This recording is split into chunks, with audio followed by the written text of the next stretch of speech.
বিজ্ঞানীরা বলতেছে প্রত্যেক দিন সকালে উঠে তুমি যদি শুকরিয়া আদায় করো যে হ্যাঁ আমি ভালো আছি, তখন আমাদের শরীরের মাথা থেকে শুরু করে প্রত্যেকটা অংশ অ্যাক্টিভ হয়ে যায়, খুশি হয়ে যায়।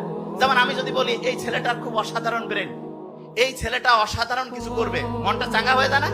এইরকম যখনই আমি আল্লাহর কাছে শুকরিয়া আদায় করি, আমার শরীরের মাথা থেকে শুরু করে প্রত্যেকটা অংশ অ্যাক্টিভ হয়ে যায়, খুশি হয়ে যায়। এবং এরা যখন খুশি হয়ে যাবে, যে কেউ খুশি অবস্থায় বেশি কাজ করে না কম কাজ করে? এটা কত এনার্জি, বেশি কাজ না কম কাজ? তাইলে আমাদের মাথা থেকে পা পর্যন্ত সবগুলো জিনিসকে যদি আমি খুশি করতে চাই, আমাকে আলহামদুলিল্লাহ বলতে হবে। কি বলতে হবে?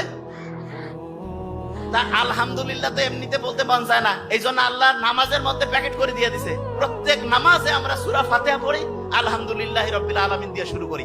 আল্লাহর কাছে হচ্ছে শুকরিয়া আদায় করলাম, আমাদের শরীরের যত অঙ্গ প্রত্যঙ্গ আছে এরা খুশি হয়ে গেল যে আমরা ভালো কাজ করতেছি, তখন কাজের গতি আরো বেড়ে